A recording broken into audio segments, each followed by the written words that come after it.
Kalau kita lihat ke sekitar, banyak banget orang Indonesia yang sebenarnya kerja keras tiap hari. Entah itu di kantor, pabrik, jadi driver, pedagang, atau bahkan kerja serabutan. Mereka bangun pagi, pulang malam, keringetan, capek, tapi pada akhirnya masih kesulitan buat naik kelas secara finansial. Pertanyaannya, kenapa bisa begitu? Kenapa kerja keras nggak otomatis bikin orang jadi kaya? Bahkan banyak yang tetap hidup dalam kondisi miskin. Saya pernah singgung hal ini di video-video sebelumnya, terutama soal pengelolaan uang. Memang benar, manajemen keuangan punya peran penting. Tapi kalau kita mau jujur, masalahnya bukan sesederhana nggak bisa ngatur duit. Ada faktor yang jauh lebih besar yang sebenarnya sudah mengakar dalam struktur kehidupan ekonomi di Indonesia. Jadi, bukan cuma salah individu, tapi juga karena kondisi yang mereka hadapi. Misalnya gaji. Banyak pekerja di Indonesia yang upahnya masih di level minimum. Bahkan, di beberapa daerah, gaji UMR pun nggak cukup buat nutup kebutuhan dasar. Bayangin, orang udah kerja 8-10 jam sehari, tapi penghasilannya hanya cukup buat bayar kos, makan seadanya, transportasi, sama cicilan kecil-kecilan.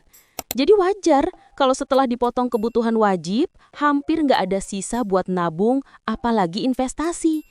Ini bikin orang terus terjebak di lingkaran kerja keras tapi miskin. Lalu ada juga masalah harga kebutuhan pokok yang naik terus, dari beras, minyak, telur, sampai biaya pendidikan anak. Sementara gaji naiknya nggak sebanding dengan kenaikan harga. Jadi walaupun ada kenaikan upah tiap tahun, tetap aja daya beli masyarakat nggak banyak berubah. Seakan-akan berlari di tempat, kita capek, tapi nggak maju-maju. Belum lagi soal lapangan kerja yang kebanyakan ada di sektor informal. Banyak orang yang akhirnya kerja di pekerjaan yang nggak punya kepastian, kayak berdagang kecil-kecilan di pinggir jalan, jadi ojol, atau buruh harian. Memang ada pemasukan, tapi sifatnya fluktuatif dan tanpa jaminan. Kalau sakit, nggak ada gaji. Kalau orderan sepi, otomatis penghasilan turun. Kondisi kayak gini bikin banyak orang nggak bisa membangun stabilitas finansial jangka panjang. Ada juga budaya yang mempengaruhi. Misalnya, banyak orang yang merasa harus ikut gaya hidup lingkungan sekitarnya. Jadi, walaupun gajinya pas-pasan, tetap ikut arisan, beli gadget baru, atau belanja biar nggak kelihatan ketinggalan. Saya juga pernah bahas soal fenomena ini di video tentang gaya hidup konsumtif. Nah, budaya konsumtif ini makin bikin keuangan bocor. Bukan karena mereka nggak kerja keras, tapi karena tekanan sosial buat kelihatan normal di mata sekitar justru bikin makin susah menabung. Faktor lain yang sering terlupakan adalah keterbatasan akses terhadap pendidikan dan keterampilan. Banyak orang Indonesia yang berhenti sekolah di tingkat SMA, bahkan SMP, karena keterbatasan biaya. Padahal di era sekarang, skill jadi penentu besar dalam dapetin pekerjaan dengan gaji layak.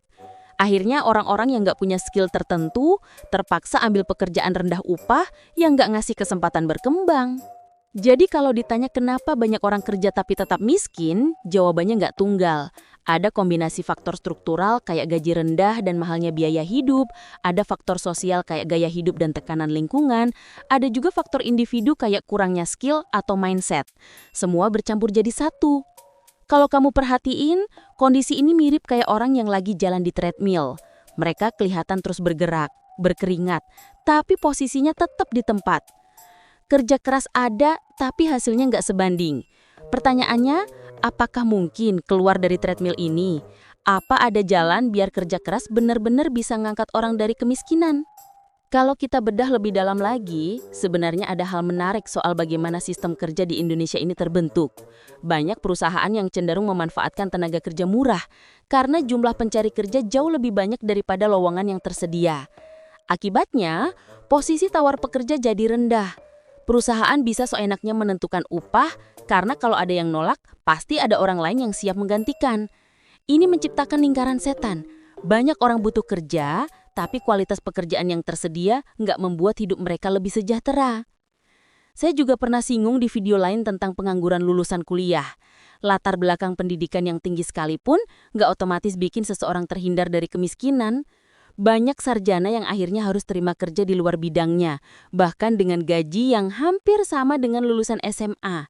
Jadi kalau udah kayak gini, wajar kalau muncul pertanyaan, untuk apa kuliah capek-capek kalau ujung-ujungnya tetap susah cari kerja yang layak? Belum lagi biaya hidup di kota besar seperti Jakarta, Surabaya, atau Medan. Banyak orang yang pindah ke kota buat cari rejeki. Tapi di sana biaya hidup jauh lebih tinggi. Gaji pas-pasan yang diterima akhirnya lebih banyak habis buat bayar kosan, transportasi, dan makan. Sisanya tinggal recehan, bahkan seringkali harus nombok dengan utang. Jadi meskipun mereka punya kerjaan, realitanya tetap miskin karena penghasilan nggak sebanding dengan pengeluaran. Kondisi ini juga diperparah dengan minimnya perlindungan sosial.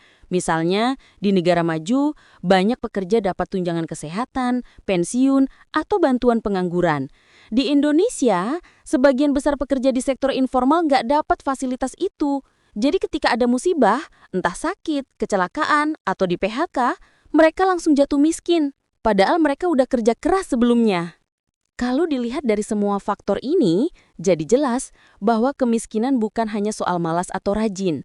Banyak orang Indonesia itu rajin luar biasa, kerja siang malam, tapi sistem dan kondisi membuat hasilnya nggak sebanding.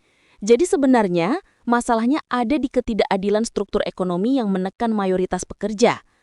Kalau kita tarik benang merahnya, kemiskinan yang dialami banyak pekerja di Indonesia itu bukan cuma soal kemampuan individu. Memang, faktor pribadi seperti mengelola uang, menahan gaya hidup konsumtif, atau meningkatkan skill punya pengaruh besar. Saya udah beberapa kali bahas itu di video sebelumnya. Tapi kalau dilihat lebih luas, jelas banget ada faktor struktural dan sosial yang bikin orang tetap terjebak.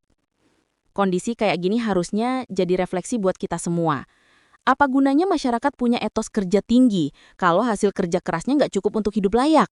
Apa gunanya kita bangga disebut rajin kalau kenyataannya tetap hidup pas-pasan dan rawan jatuh miskin? Pertanyaan-pertanyaan ini penting karena bikin kita sadar bahwa masalahnya nggak sesederhana orang malas atau nggak bisa nabung. Meskipun begitu, bukan berarti kita harus menyerah. Justru dari kesadaran inilah, kita bisa cari cara buat keluar dari lingkaran ini. Entah dengan meningkatkan skill biar punya daya tawar lebih tinggi, mulai cari sumber penghasilan tambahan, atau pelan-pelan mengubah cara kita mengatur keuangan. Memang nggak mudah, tapi kalau nggak mulai, ya kondisi akan terus berulang. Sekarang saya pengen lempar pertanyaan buat kamu semua. Menurut kamu, apa langkah paling realistis yang bisa dilakukan pekerja di Indonesia biar kerja kerasnya nggak sia-sia? Apakah harus fokus ke pendidikan, cari peluang usaha, atau mungkin ada solusi lain yang lebih masuk akal? Tulis pendapatmu di kolom komentar ya, karena diskusi ini penting banget biar kita bisa sama-sama cari jalan keluar.